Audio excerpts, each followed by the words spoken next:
Yes, sir, you please. I want to start. Yes, this morning and this afternoon, I want to ask you 3 or 4 things to clarify to me. And for a long time, these questions You were... have to speak a little louder, sir. For a long time, these questions were in mind. And very often I thought of you, to meet you and discuss these things, not in a place like this, but privately between you and me. But it was not possible to get this opportunity. And now, ultimately, I am grateful to Mr. Narayan for arranging this.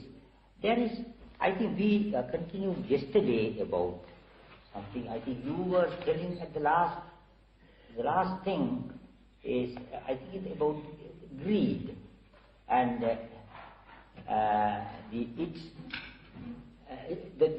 as a bad thing, its idea is given by words. But if you see it without the word, it may not be the same thing. And of course that is quite so, because the thing itself has no word. When you see the thing, it is in Buddhist terminology there are 3 levels of knowledge.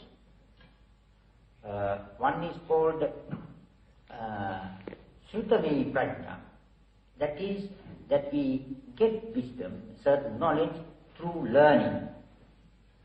The books, teacher. Then there is further development, Chintamani Prajna. That is the wisdom that you get by thinking, meditating according to that. Your knowledge, still within words, it is still within language. But the highest wisdom is Bhavanami Prajna, which goes beyond words, beyond language. It has no word, it has no name, it has no terminology. That means there you see the thing without a word. I think that is what you meant when you said, when you see the thing, all our those reflections, accumulated meanings disappear. That is how I understood it. I don't know whether that is what you meant.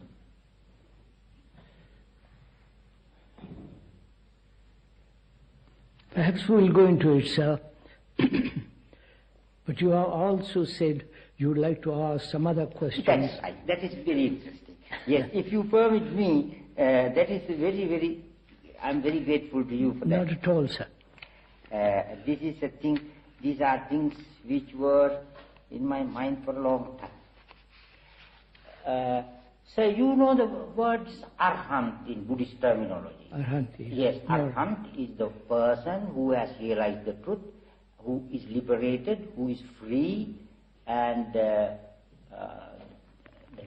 a term very well known. Arhant, yes. And the question was put to the Buddha very often by his disciples and by various people: what happens to an Arhant after his death? And then that man asked, does he exist after his death? Buddha said, no. Then he does not exist. Buddha said, no. Then he exists and does not exist. Buddha said, no. Then he does not exist, nor not exist. These are the Chatuskoti, the 4 corners. He said, no. None of those terms, exist or does not exist, is or is not, can be applied to that state. All those terms, relative, dualistic terms, are used only within our knowledge, within our the empirical world. But this is beyond that. Therefore, you can't apply any of those words. So, this answer is everywhere. In many places he was asked. this question, and what do you say to this?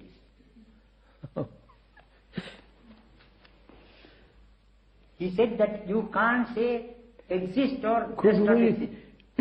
Could we talk over together, sir? Yes.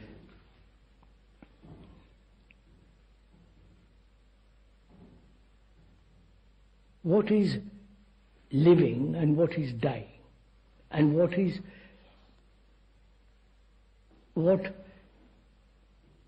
the state of the mind that is dead or in the process of dying? Could that,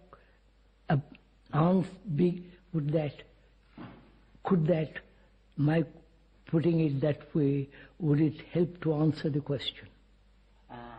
I don't know. You see, Arahant, after all, Arahat, is known, I believe, also in Indian thought. Yes.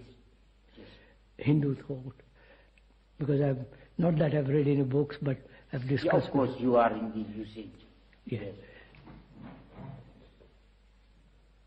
Human beings right throughout the world, as far as one can make out, are always inquiring or believing into what is death. Is there life after death? Is there a continuity? And if there is no continuity, what's the point of living at all? Life is such a dreadful affair anyhow, with a lot of trouble, anxiety, fears, and so on and so on. If there is no reward for living properly, or correctly, what's the point of being good, kind, noble, etc.? Could we approach your question from that point of view? Or do you want to ask, what is the state of a mind that has no self whatsoever? That's right. That's an arahant. That is what I want to get at. That's right. That's correct. Yes. Could we go into that way? I think that is a good approach. Because that is an arahant who has no self whatsoever. Ever. Is that possible? We're inquiring. Yes. I'm not saying it is or it's not. Yes, we're inquiring, yes. Proceeding through exploration and finding out, not believing or not believing. Yes.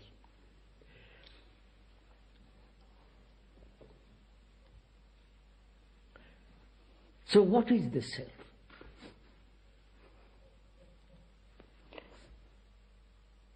The form, the name, the form?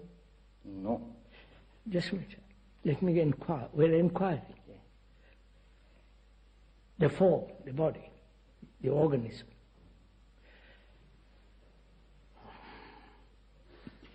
The name. The name identifies itself with the body. Certain characteristics identifying itself with me. I'm strong, I'm weak, I've got good character, I'm not bad. So, the characteristic is identified by thought as the me. The tendency identified by thought as the me. The experiences, the accumulated knowledge as identified by thought as the me. And the me is that which I possess. My property, my house, my furniture, my wife, my books. All that, the violence, the pleasure, the fear, the agonies, all that with the name, with the form, constitutes the self.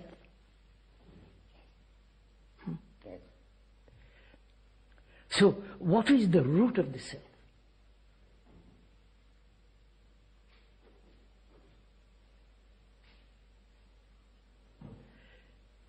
Is the root of the self the acquired experiences? I'm inquiring. Yes, yes. Acquired experiences. Is the self the root of, we are inquiring into the very root of it, not the mere expressions of it. Right, sir? Am I all right? I want to laugh a bit. Yes. Yes, that is very important.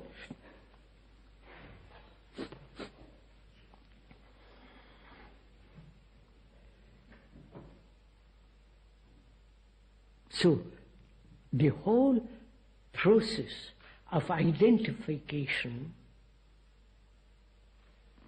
my house, my name, my possessions, what I will be, the success, the power, the position, the prestige, the identification process is the essence of the self. If there is no identification, is there the self?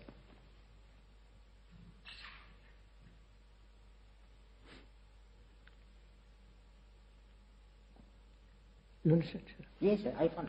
No, I mean, well, so can this identification come to an end? Which is the identification is the movement of thought.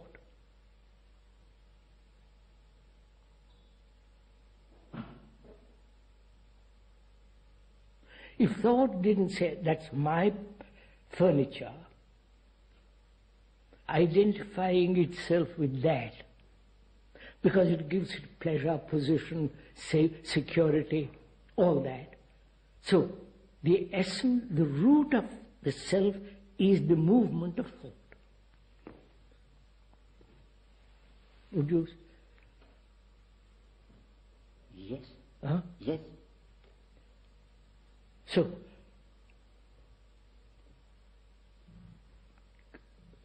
death is the ending of that movement. Or is death a continuity of that movement into next life? You understand? Fully. Quite.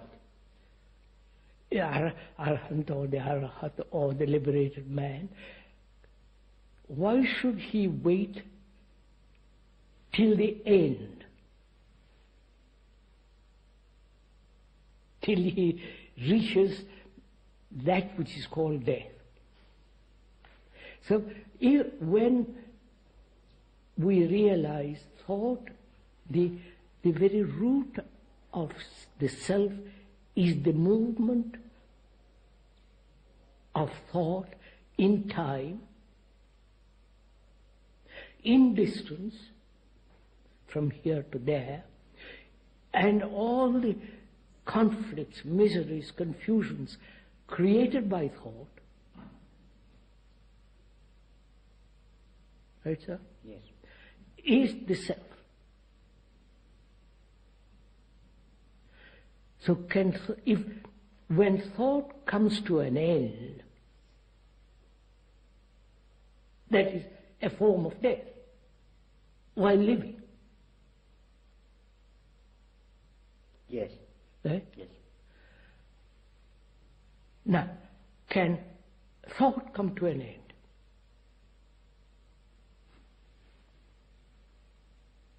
To bring that about, or wanting the thought to end, we meditate, we practice, we are aware, go through all the tortures of so-called meditation.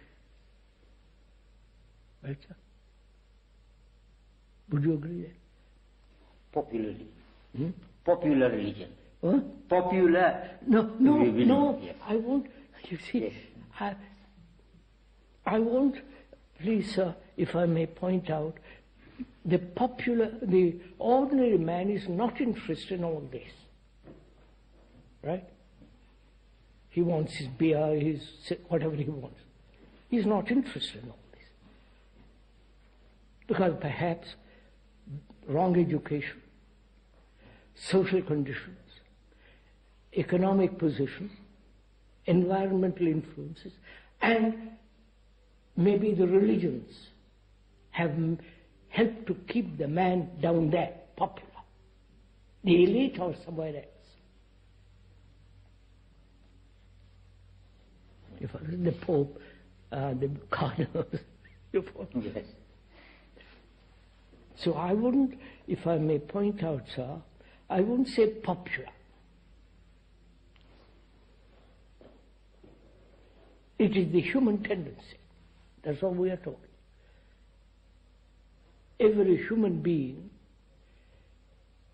has identified himself and so conditioned himself with something or other, with God, with nirvana, with moksha, with heaven, with paradise, and so on. Now, while living, can that death, which is the end of thought, take place? Not at the end of one's life, which is then it's a graveyard renunciation. There's no meaning. Yes, may I add a little bit when you said that it is not necessary to wait till the end of life, till death. And Buddha pointed out the same thing.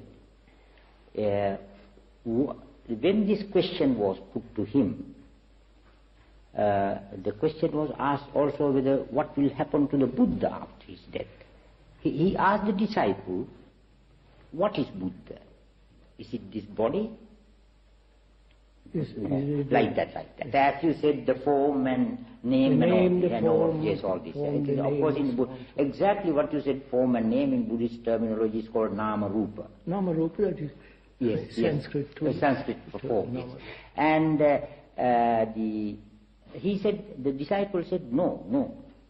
Then you can't pinpoint the Buddha even now, living. So, then how can you say after death? Yes.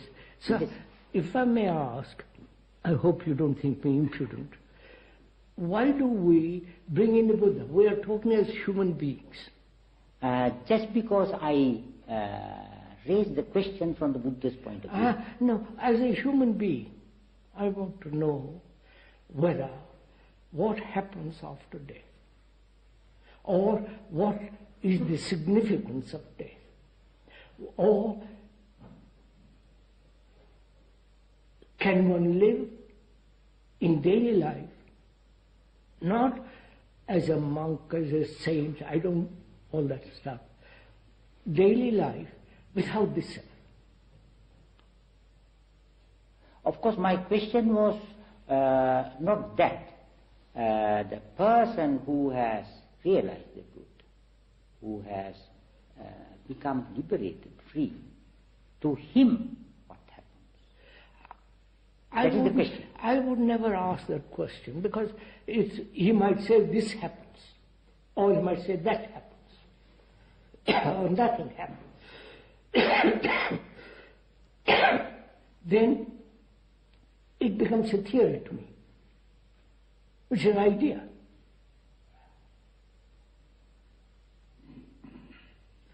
I wanted from you a little more than that. You want from me? Yes. Not a theory.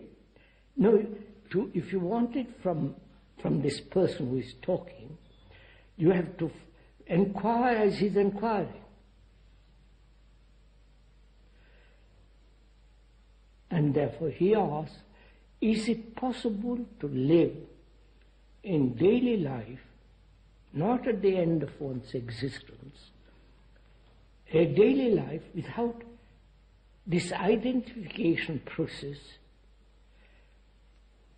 which brings about the structure and the nature of the self, which is the result of thought, can the movement of thought end while I'm living? That is the question, rather than what happens when I die. The me is merely a movement of thought. Thought itself is very limited. Right? Yeah. Is a piece in a vast movement. It's a small piece, broken up. Right? So, as long as thought, limited, a broken up thing, a fragment, whatever it creates will be still limited, broken up, fragmentary. Right? So, can a human being, you or I or any of us, can we live without the movement of thought, which is the essence of the self?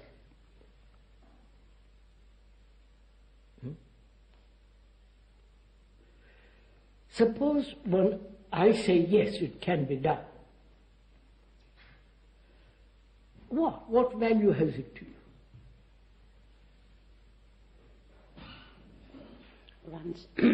Once that identification is really broken, What? once that identification of thought and me is really broken. Is really? Broken. Broken. No, not broken. End. And that's what I mean, ended. When you break something, it can continue. But it's an ending. It can never come back in the same way again. No. It is an irrevocable ending. What I'm saying is, suppose the speaker, this person says, yes, it is possible. I know it is possible. Then what? What value has it to you? That is what personally I hope we can discuss. I'm coming to that. What value is that to you? Either you accept it, or you say, don't be silly, and walk away. Or it's not possible, and you leave it. But if you want to inquire and say, look, is it possible?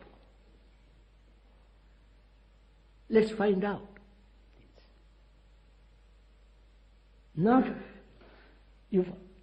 us find out not as an idea, but as an actuality in daily life. Right? Yes. Right. Somebody join. Dr. Rahula, we have been talking in this context the value of Buddhist meditation or meditation, preparation, practice, mindfulness.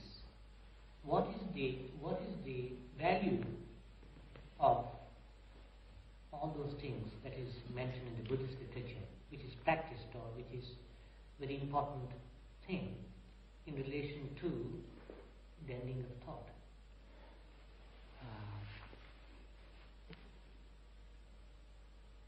Ending of thought or yes, ending of thought of self. Satipatthana, mindfulness. Yes.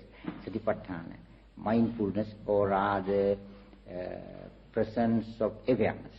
Yes. That is awareness, yes. Presence of mindfulness. Yes. Satipatthana has many aspects, not only one, but the most important thing is the mindfulness, awareness in everything. Even now what we do here is a meditation. It is not sitting with legs crossed like a statue under a tree or in a cave. That is no meditation, that is only an exercise external. Many people take it as to be the meditation. what we do here, nobody will think we were meditating. But to me, this is the deepest sort of meditation. It also given in the Satipatthana. This is called Dhammanupassana. To see, to follow or observe, to be aware of various subjects, topics, things, doctrine, things like that, various things. That is the intellectual side of it. Then there is meditation also, mindfulness, being everything, that whatever you do, eating, drinking, going about, talking, everything, that is mindfulness. And all that leads to what he says. It leads to what he says. And yes, that leads you to end the thought process of self. Sir, I hope you don't think me impudent or irreverent to what the Buddha said. I personally haven't read any of these things. I don't want to read a thing about all this. Yeah.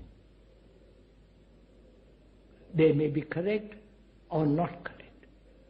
They may be under illusion or not illusion. They may have been put together by disciples, and what the disciples do with their gurus is appalling. Twist everything, So I say, look, I don't want to start with somebody telling me what to do or what to think. I have no authority. So I say, look, as a human being, suffering, going through agonies, sex and mischief and terror, all the rest of it, in inquiring into all that, I come to the point which is thought. That's all. I don't have to know all the literature in the world, which will only condition further thinking. So, forgive me for putting it that way. I brush all that aside. We have done this. Christians, I met Christians,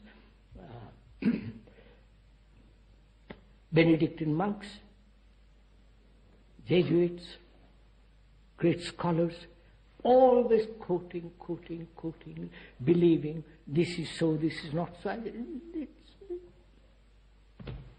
You understand? So I hope you don't think I'm irreverent. No, not at all. No. And I fully agree with you. That is my attitude as well. I am quoting this and talking to examine. No, you already see. I only start with what is a fact. For me, what is fact? Not according to some philosopher, some religious teacher, some priest. Fact. I suffer. I have fear. I have sexual demands. How am I to deal with all these tremendously complex things which make my life? And I'm so utterly miserable, unhappy. From there I start, not from what somebody said. It means like, you follow, sir? I'm not belittling, forgive me, Buddha, or I wouldn't. That I know. I know you have the highest respect for the Buddha. That I know. But we have the same attitude. And I want to examine with you.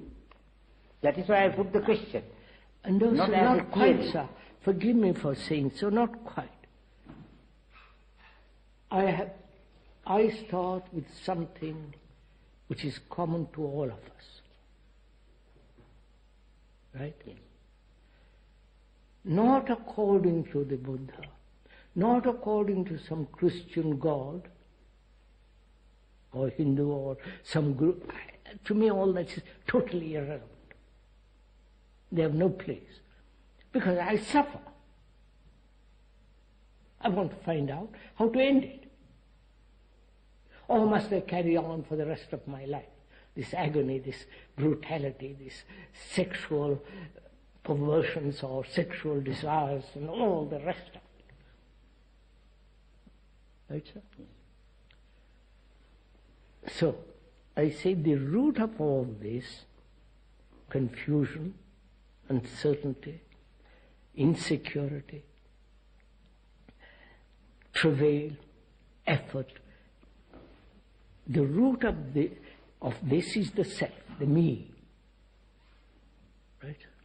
Now, is it possible to be free of the me, which produces all this chaos, both outwardly, politically, religiously, economically, and all the rest of it, and also inwardly? This constant struggle, constant battle, constant effort. Right? So I'm asking, can thought end?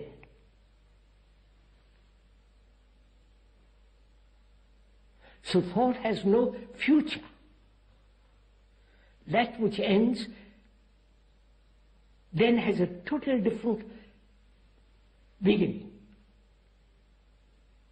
Not the beginning of the me, ending and picking up again later.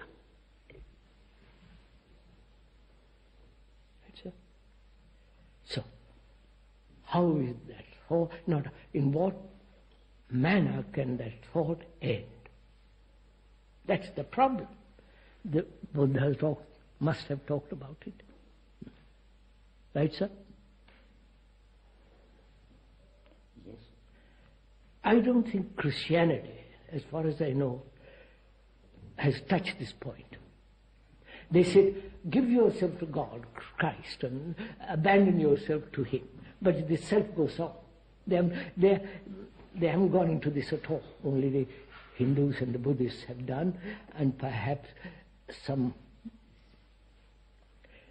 So, how can this thought end?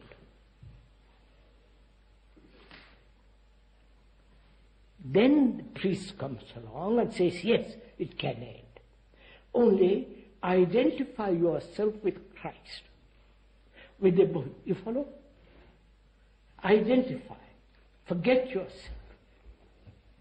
That is a Christian attitude. A Christian also is part of the Hindu. But not Buddhist. I must defend it. I know. Yes, yes.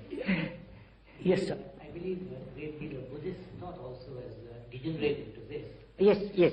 That is, of course. That is certain schools of thought. But I mean to say, according to Buddha's teaching. Shall we best say and become neutral on that? It is human nature to lean on something. Yes. And this is what automatically happens, and this is what we are trying to get away from. Yes. So, here I am, an ordinary human being, fairly educated, not according to schools, college, fairly educated, has observed what the world is going through, and he says, I am the world, I am not different from the world. Because I suffer, I've created this monstrous world. My parents, my grandparents, everybody's parents have created this. Right, sir? So how is it possible for thought to end?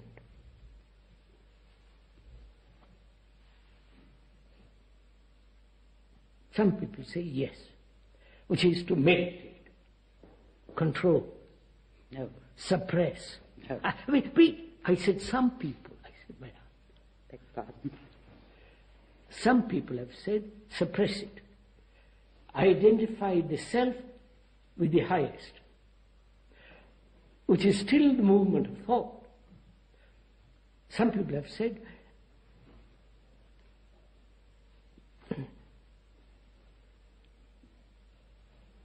burn out all the senses. Right, sir? They have done it. Fast, do everything for this thing. So somebody comes along like me and says, effort is the very essence of the self.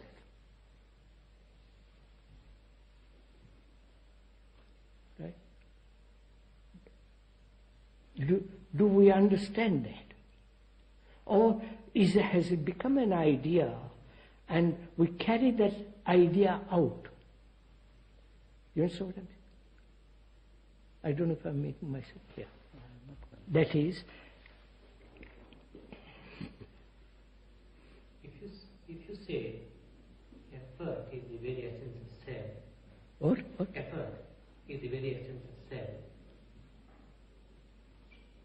Is there again preparation? What? A preparation. Eh? A preparation. Ah. A initial training No. to come to that situation.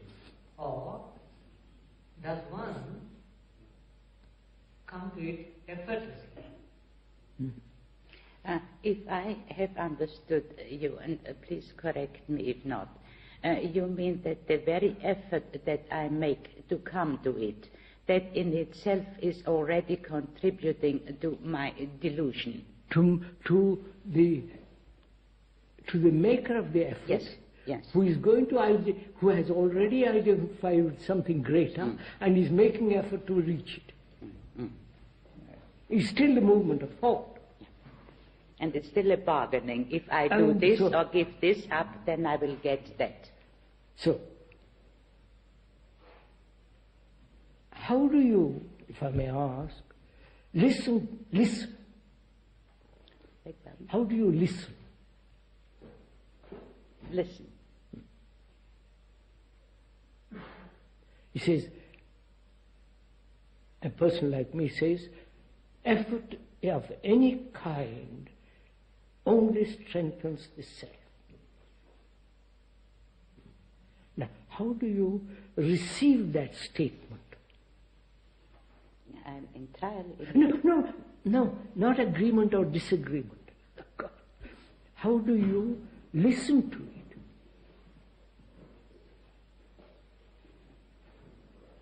Let it impinge.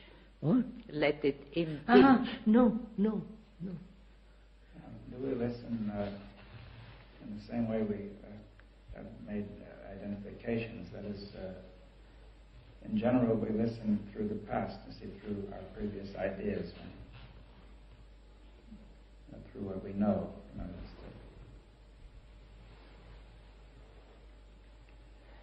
It must be. But is that right?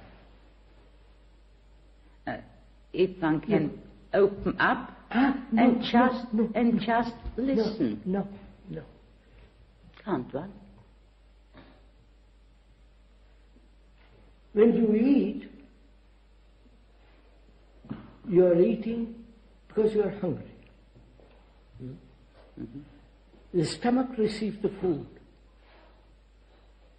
There is no idea of receiving the food. So, can you listen without the idea of receiving?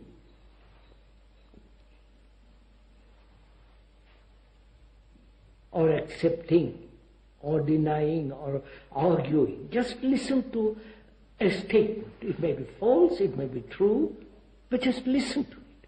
Can you do it? I would say yes. Huh? I would say yes. Then, if you so listen, what takes place? Nothing. No, madam, don't say immediately nothing. What takes place?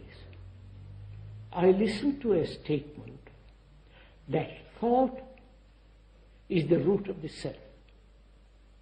After carefully explaining the movement of thought which identifies itself with the form, with the name, with the this and that and the other thing.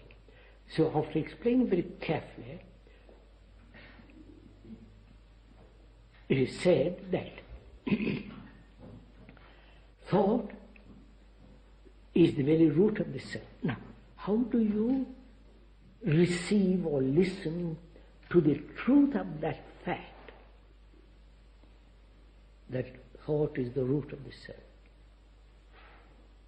Is it an idea, a conclusion, or it is an absolute, irrevocable fact?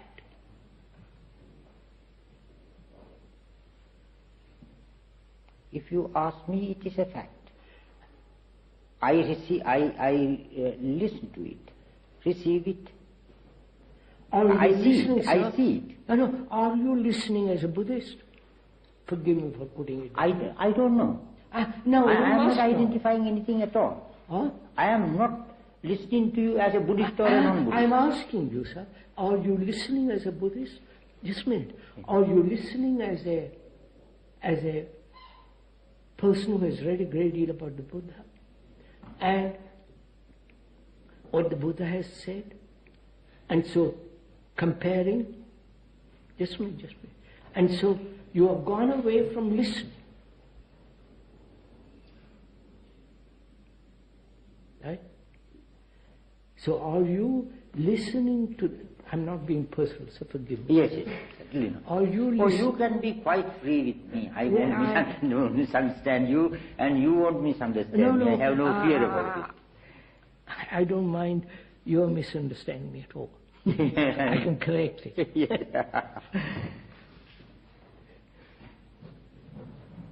Are you listening to the idea, to the words, and the implications of the words, or are you listening without any sense of verbal comprehension, which you have gone through quickly? And see, yes, I see the absolute truth of that.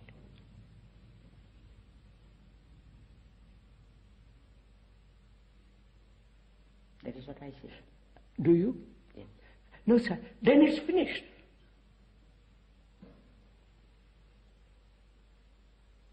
It's like seeing something tremendously dangerous, it's over. You don't touch it.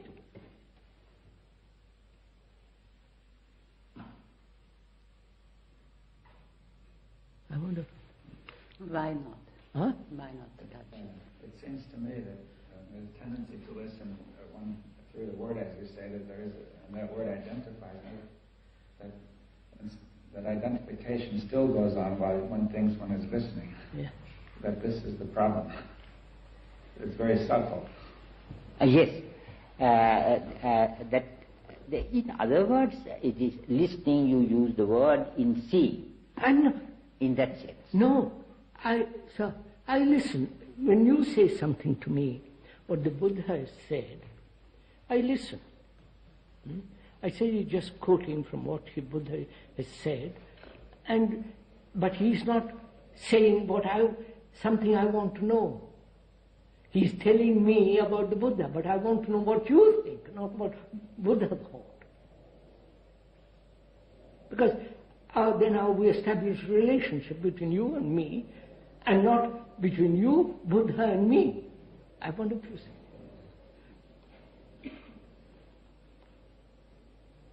That also means you were listening I was with another listening thought. what you were saying about the Buddha. I just listen.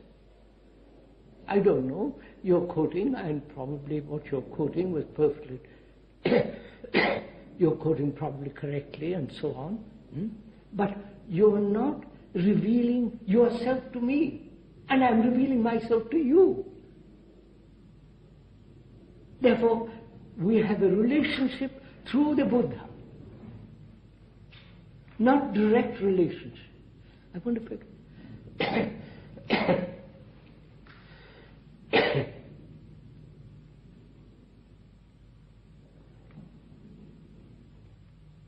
I love my dog, and you like that dog too. But you like that dog, and our relationship is based on that dog. I don't know if I'm making myself. I'm not comparing the Buddha to the dog.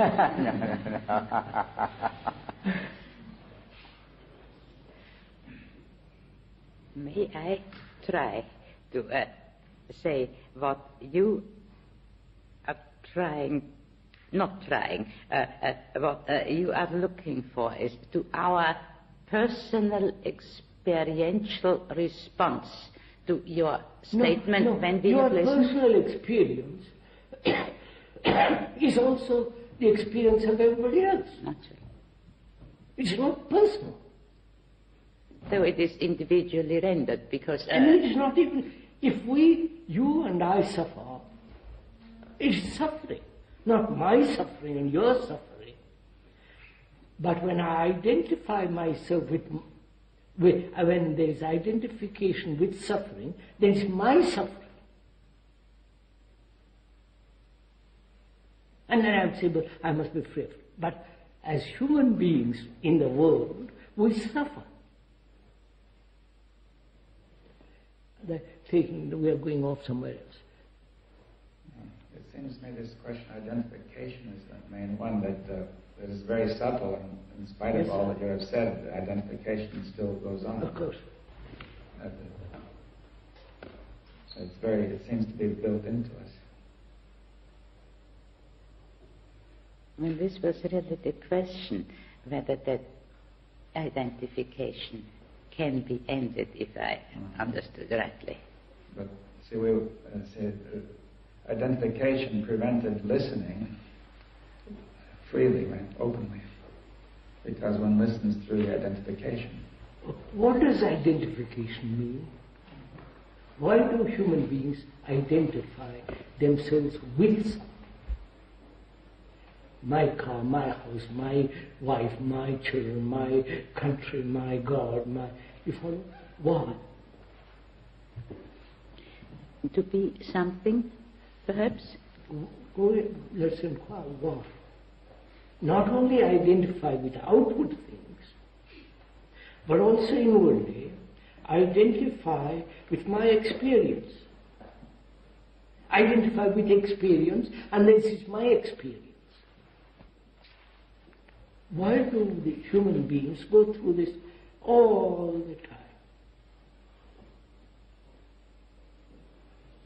At one stage you said, we identify with our sensations, for example, our senses, and this seems very powerful. But what would it be not to identify with our sensations? Yes. So when one listens, am I listening to identify myself with that fact about which he is talking, or there is no identification at all, and therefore I am capable of listening with a totally different ear?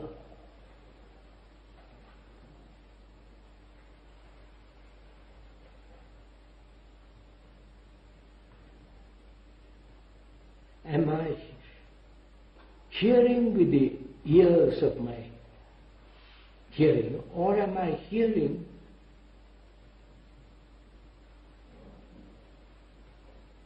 with total attention?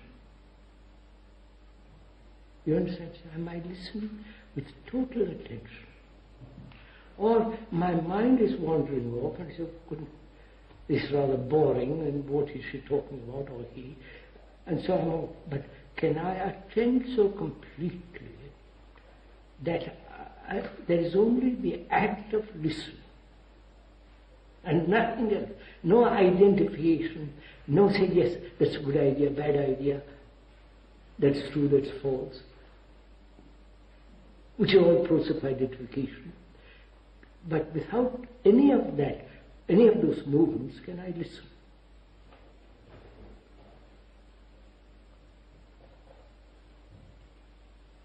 If so, if when I do so listen, then what?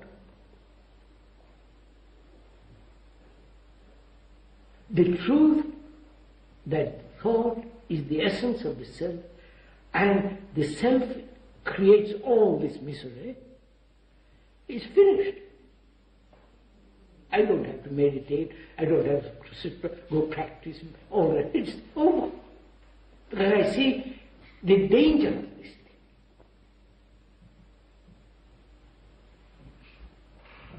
So can we listen so completely that there is the absence of the self?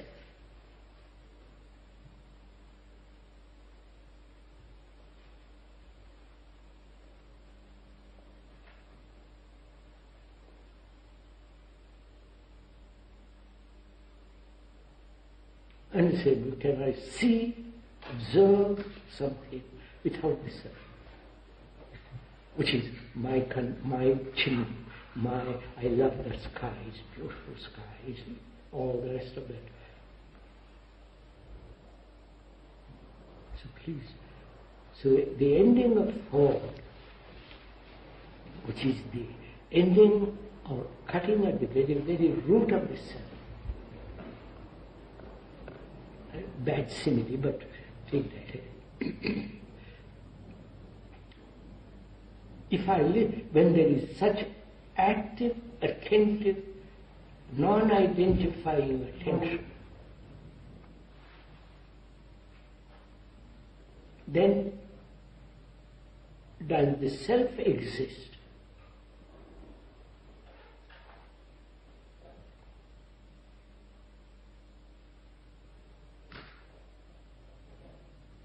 I need a suit. Why should there be an identification in getting a suit?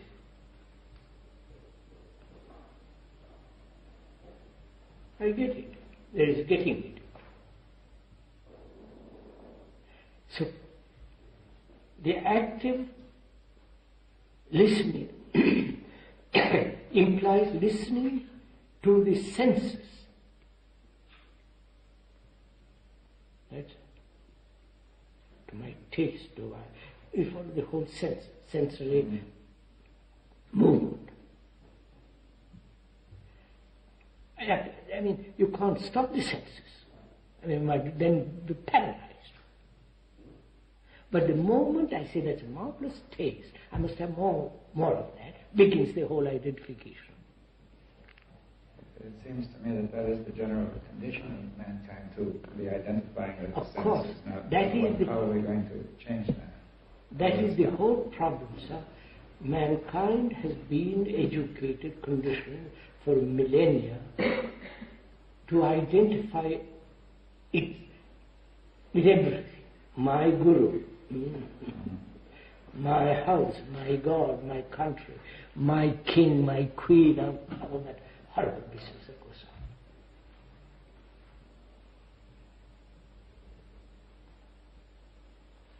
on. See, with each one of those, there's a sensation. It is a sensation, which we call experience.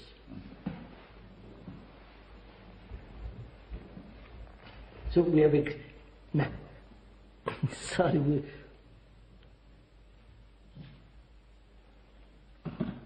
sir? So we should come to our point. Yes. Which is? And the one that we began. Huh? The one that we began. Yes. Yes. When the self ends,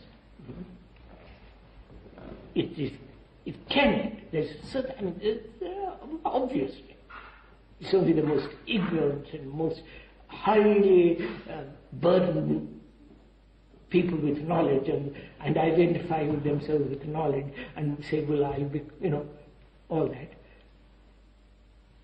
When there is the ending of the self, what takes place? Not at the end of my life. Not when the brain becomes or deteriorating. When the brain is very, very active, quiet, alive.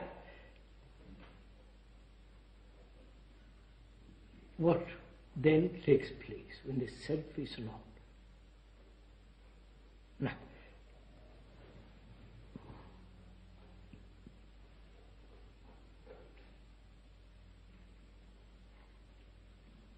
How can you find out, sir? Say X has ended the self completely, not picks it up another in the future another day, but ends it completely. He says yes. There is a totally different activity which is not the self. What good is that to me? Or to any of us? He says yes. It can end. It's a different world altogether, different dimension, not sensory dimension, not intellectually projected dimension, something totally different. Yes. I said, he must be either a cuckoo, a charlatan, or a hypocrite. It doesn't matter, but I want to find out. Not because he says so, but I want to find out. Can I, as a human being, living in this tremendously ugly, brutal, violent world, economically, socially, morally, all the rest of it, live without this? I want to find out. And I want to find out not as an idea. I want to do it. It's my passion.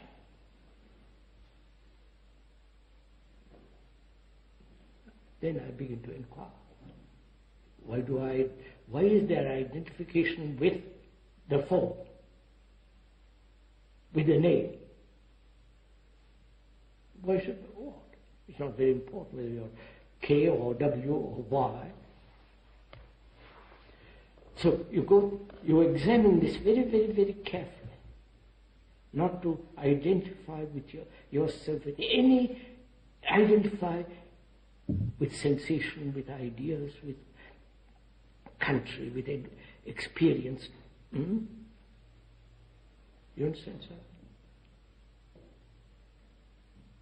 Can you do it?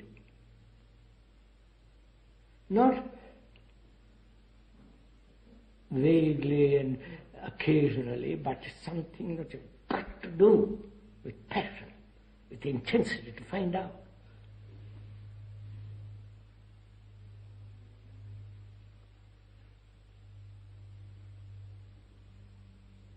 That means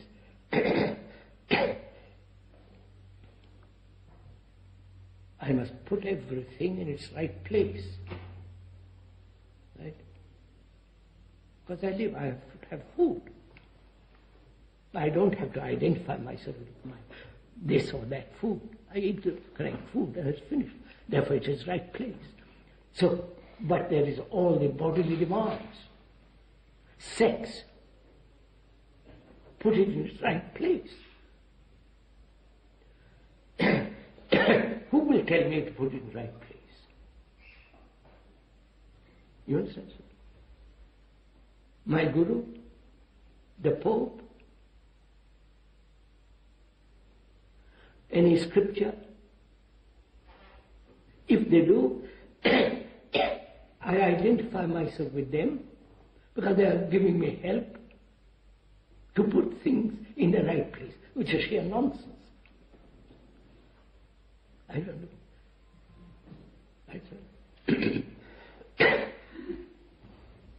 The Pope can't tell me sex has its right place. And he said, don't divorce. Marry, your marriage with God. All that. And I'm stuck. Why should I obey the Pope? Or the Guru, or scriptures, or the politicians? So I have to find out what is the right place for sex or money.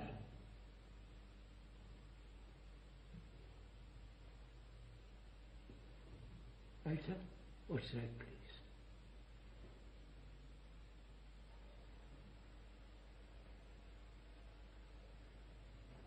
How shall I find out what is the right place for sex, which is one of the most powerful, urgent, physical demand, which the religious people say, cut, destroy it, right, sir? Suppress it, take a vow against it, and all the rest of it. I say, sorry, that doesn't mean anything to me. Huh? So I want to find out what is its right place. How shall I find out?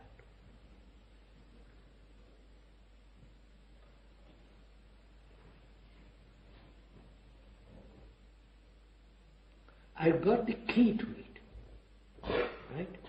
Which is non-identification with sensation.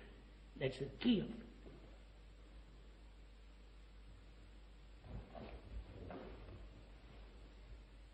Right, sir?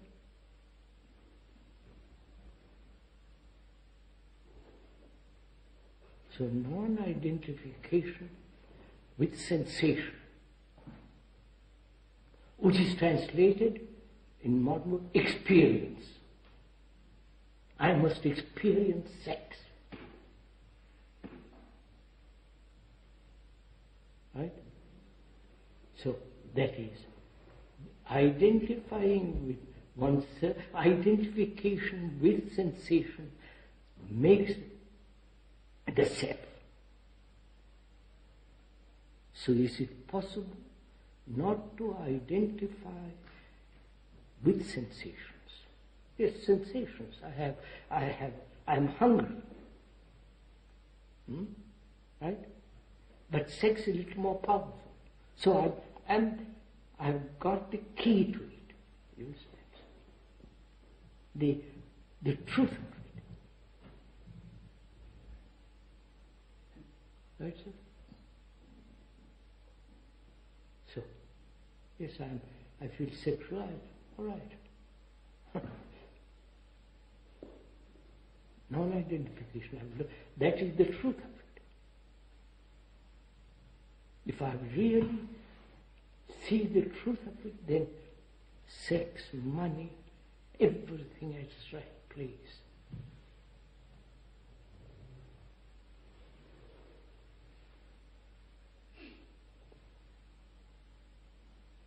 In other words, may I say that you mean to say you can see, or you must see, or you see without self? No. Identification is self. No, I said not to I've got the key that there is the truth that identification with sensation, with this, with that, builds the structure of the self. Right?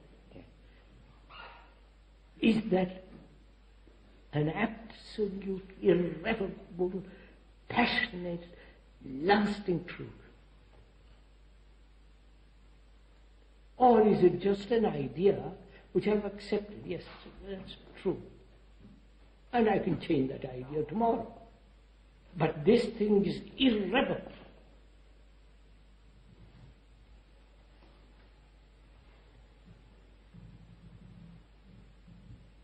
So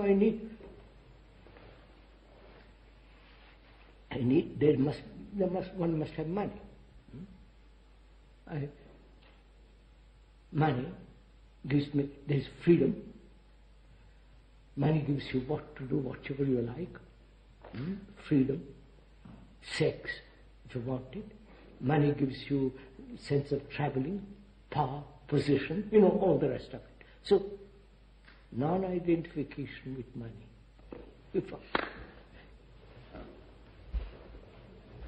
And that means the end of desire for anything. Huh? It's the ending of desire for anything. Yeah. No, at the end, desire has very little meaning. Very little meaning.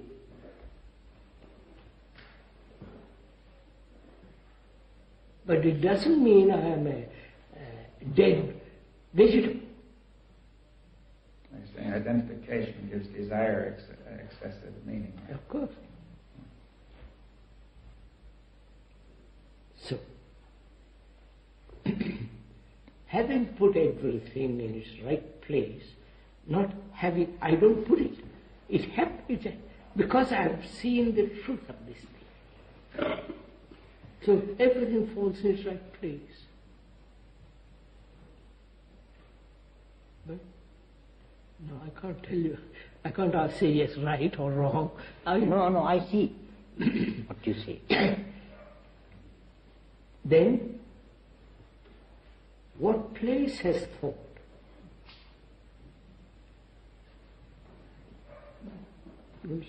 Yes. What place has thought?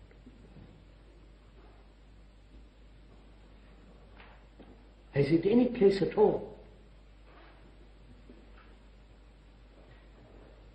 Obviously, when I'm talking, I'm using words. The words are associated with memory and so on and so on. So there's thinking there. Not with me, there's really thinking as I'm talking. Let's go into that. So thought has a place. Right? When I have to catch a train, thought has. When I go to the dentist, when I go to do something, thought has its place.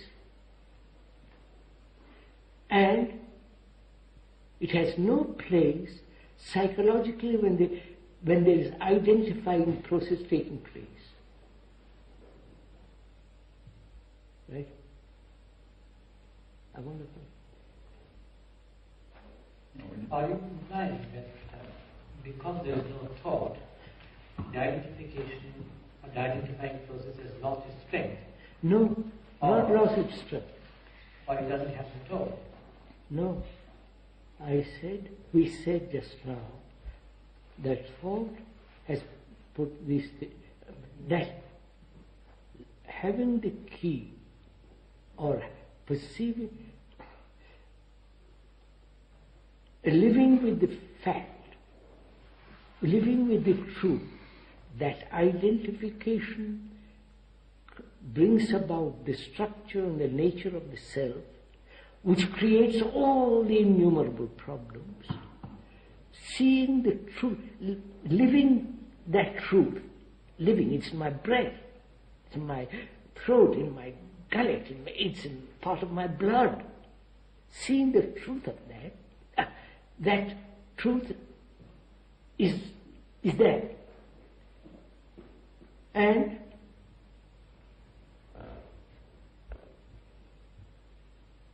so thought has its right place. I put money, sex, not I. You're implying that... No, I think... It falls into its place. Yes. Huh? No, sir, I want to go further in this. Go on. If the insight, the passion, the truth is powerful... No. You see, you're using the word powerful. Yes, I'm using it. No, I'd say it's not powerful. It has its own strength. No, you can't use those words. Now, if it has no strength, thought asserts itself. No, it's not strength. Or You say that it's the identification that makes thought do all the wrong things. That's right. Identification has made thought do the wrong things. And it will be all right otherwise. Otherwise, thought has its place. It will be reasonable. Yeah. But when you say no identification, then you mean the self is empty, that it has no content, doesn't it? There are only sensations. Sensations, but they're not identified. Not identified. through thought. Not identified. They're just going on. Yes, it's sensational. Where we have a blue Outside or inside? inside.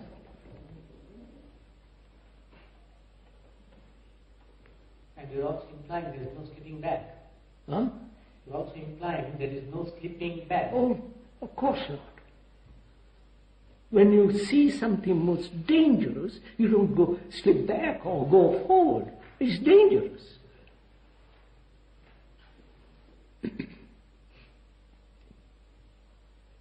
So then, is that death? That's what the question began. Yes, that's right, yes. Is that death?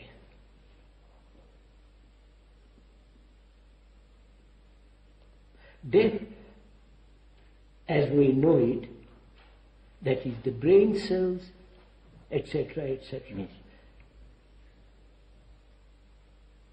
die.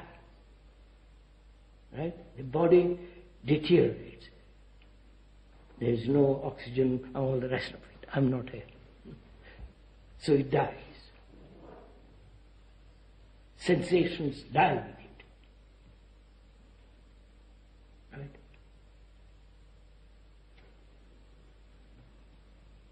Right? Now,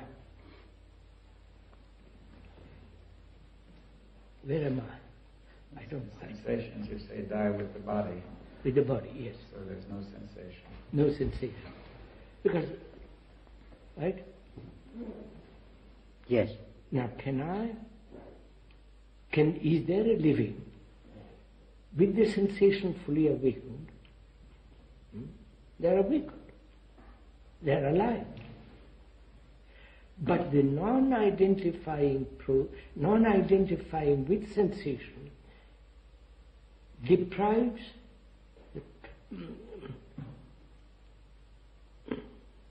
wipes away the self. Right? We said that. That's what it is. Now, what is death? Is it possible to live daily life with the death, which is the ending of the self?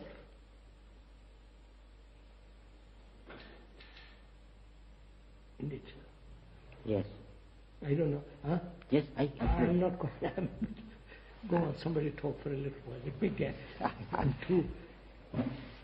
No, I follow it. Yes. Would you say there is a great deal of talk about insight meditation, vipassana? Is insight a thing which endures and doesn't slip back? Is insight that quality? Exactly. Now what he is telling now is the insight meditation. Yes. What he is telling now is the insight meditation.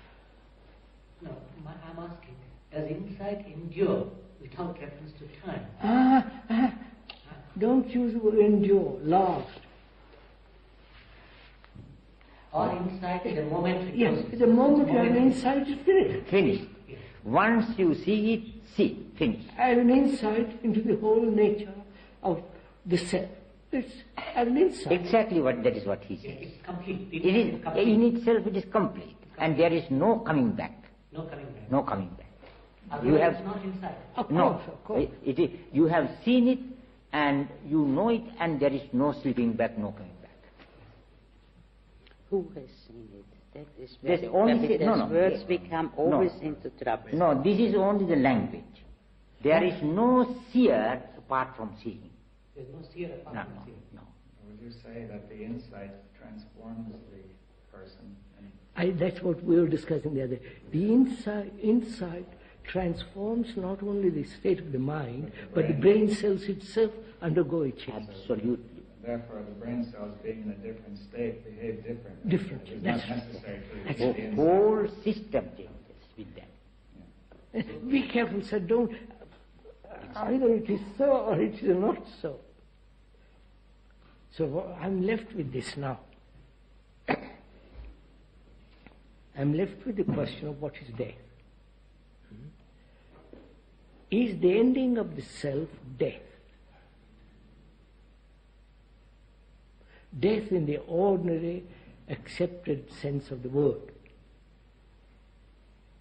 It's not, obviously. No. Because I'm alive. There's Not in the blood medical is circulating, the brain is Yes, active, it is not in the heart medical is, sense. the heart is pumping, Yes. all the rest of it. But it's still alive. And there is it's alive. But the self is non-existence. Because there is no identification of any kind. I know, sir, this is a tremendous thing. Non-identification with anything.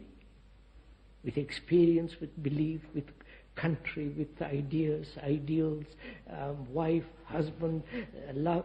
No identification at all.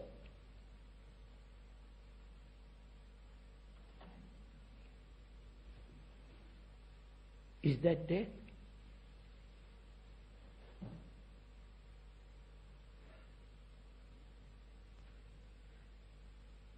People would call that death. Say, my God, if I don't identify myself with my something or other, well, I am nothing. So they are afraid of being nothing. Then identify. Right? But nothingness is, which is not a thing. Not a thing. Therefore, it's quite a different state of mind. Now, that is death. While there is living sensations, the heart beating, blood circulating, breathing, the brain active, undamaged. No, this is undamaged. Our brains are damaged. Well, can this damage be healed now? Huh? Is it possible to heal the damage? Inside, that's what I want to get at.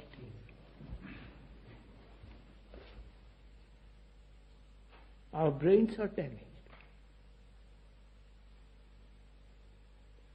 For thousands of years, we have been hurt, psychologically, inwardly.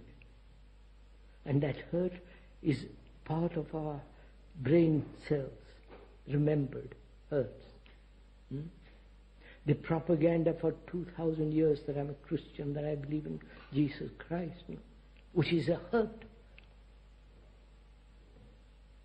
Or I'm a Buddhist, I'm a follower, it's a hurt.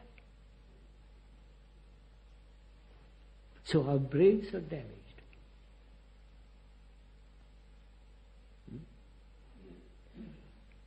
To heal the damage is to listen very carefully. To listen. And in the listening, to have an insight to what is being said. And therefore there is immediately a change in the brain cell.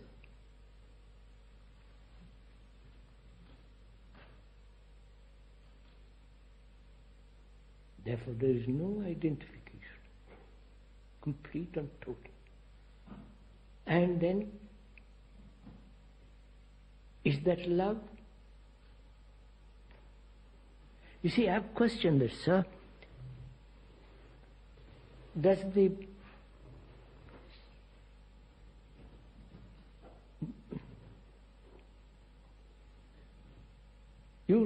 is a great talk about compassion, isn't there? In the Buddhist literature, be compassionate, don't kill, don't hurt. What place has love in compassion?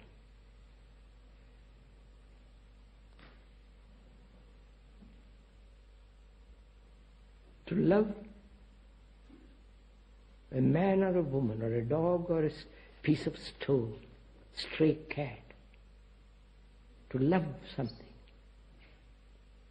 the clouds, the trees, what places, or the nature, any love, a house put together by architects, a beautiful thing, the bricks, to love it, which is non-identifying with the bricks, with the house.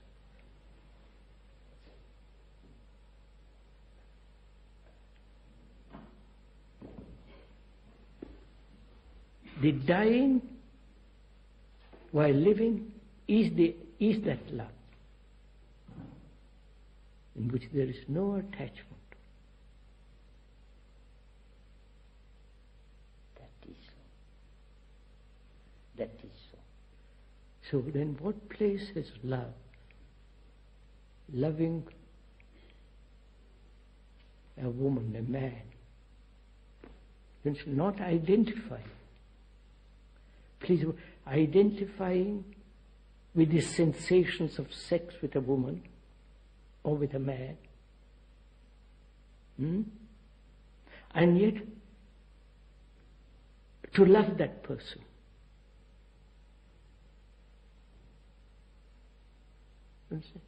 If, when there is that love is not the woman whom I love. It is global love. I wonder.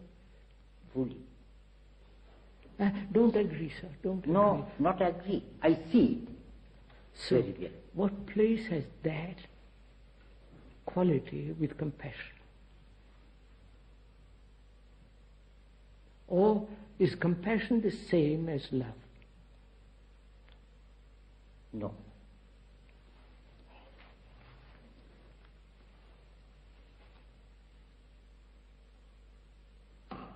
Why do you say no?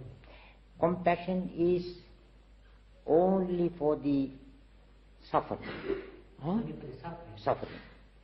What is it? Love suffering people. Suffering. Compassion is only for the suffering people. Suffering people. Love is, there is no discrimination. Love is no discrimination. There is Love has no. Discrimination. no discrimination. Ah, Whereas compassion is directed towards the suffering. You make that distinction, is it? Between Yes. compassion and love. Love, yes. Is it in the Buddhist Yes, Buddhist language? Yeah, Buddhist language, yes.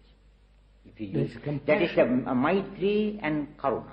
If you use these two yes, words, Maitri, and Karuna. Karuna. Yes. which is Karuna same. we say compassion. Yes. And love is Maitri. It is more than the word More than love. compassion. More than, yes. I'm just.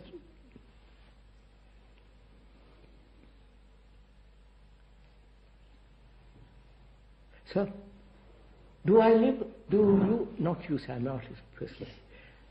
Does one love without identification, which implies no self, no attachment? That is the true love. No. I'm asking you, as a human being, not as a Buddhist, not as a human being, without identification with your senses and so on and so on. Do you love a woman or a man or a child or the sky or the stone or the stray dog without identifying?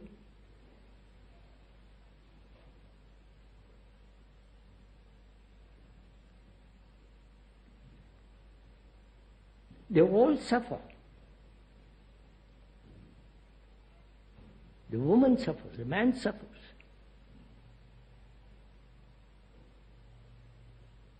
The dog has a terrible life. A stray dog, chased by everybody, kicked by everybody. And when there is no identification, do you love that dog? Or do you have compassion for that dog?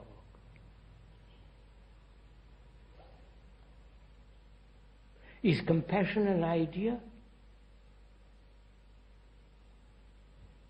And I must have compassion for the suffering, for the poor, for the besotted, for the demented. I still think there's a question: is there love without for somebody who is not suffering? See, what would that mean? What? Suppose there is somebody who is not suffering. That's why I'm not. Suppose somebody is frightfully happy because he writes good books or thrillers and gets a lot of money. He says, "Jolly good life." I didn't mean that exactly. Like, say, you could say that he was suffering underneath. That's what I'm questioning. You Yeah. see, sir? But would there be love? Would there be love if there were no suffering? If, if this mankind were to be free of it. Would there be love without suffering? Yeah. Or are you saying human being must go through suffering to have love? Well, not necessarily. You see, when you put it that way, that implies, doesn't it? Well, one view is to say, you could say one point that there could be love whether there's suffering or not. And the other is compassion, the way Buddhists use it, is that it is only for suffering. Yes, I want to. That's. Yeah, I mean, it's not quite clear. Yeah, I that's didn't it. quite feel that karuna, compassion, is only for those who are suffering. I think it is a wider quality. No, this way. There are 4 qualities called Brahma Vihara. Yes. These supreme qualities. Yes. Maitri, Karuna, Mudita, Upeksha. Yes.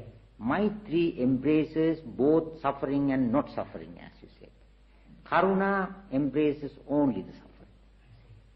Mudita is directed towards the happy people. You identify with the happiness of that. Because in the world there is no such sympathetic joy. Sympathetic joy. Yes. Upeksha is equanimity. These 4 qualities are called the Brahma Viharas. That's the supreme divine qualities. And there is that clarification. When you use the word love, it is much bigger, vague. No, I haven't come to compassion yet, sir. I just want to know, as a human being, do I love somebody, the dog, the stone, the chimney, the clouds, that beautiful sky, without identifying? Not as a theory, but fact. I don't want to delude myself in theories or in ideas. I want to know if I love that man or woman or that child or that dog, without saying it's my dog, my wife, my house, my brick.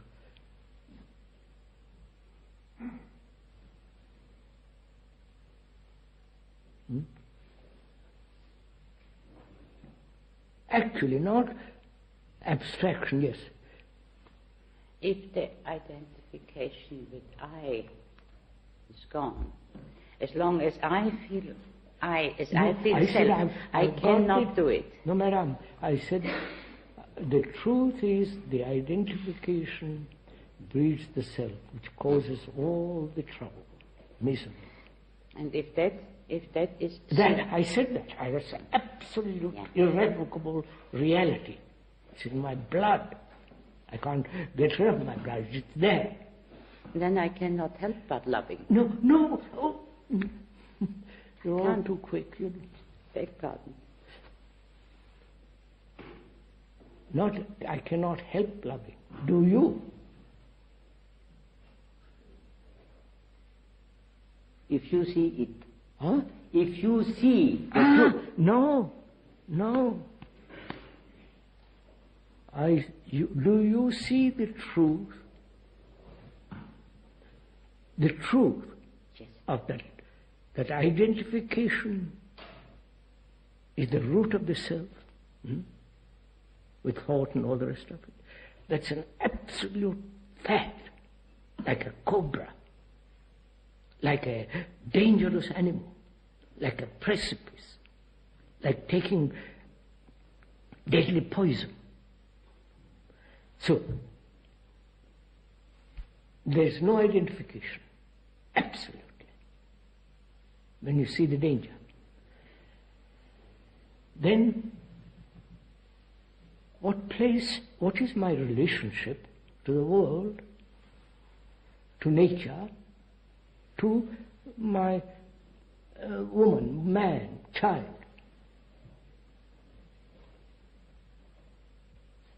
When there is no identification, is there indifference? Callousness? Brutality? Say, I don't identify. Put up your nose in the air. Huh? That attitude will be very selfish. And it is. Yes, No, yes. not selfish. Is this what's going to happen? No. And no, sir, you can't. Why not? It will happen if it is intellectual. It's a verb. It is not true. An ideal, yes. That's what I said. You have not seen that. No, not. I'm asking, sir, is this non-identification an ideal, a belief, an idea which I'm going to live with? And therefore, my relationship to the dog, to the wife, to the husband, to the girl, or whatever it is, it becomes very superficial, casual. It's only when the truth that identification is absolutely cut out in my life, in one's life, there is no callousness there. Because that is real. We haven't solved the question yet of death. It's 1:05, and we have to stop for lunch. And in the afternoon, I have some more questions. Good, sir. And with a list of things. Let's go through them. Yes, and these are working in my mind for a long time. And I want to discuss with you. Today is one session only we have. This afternoon. This afternoon. At 4. At 4.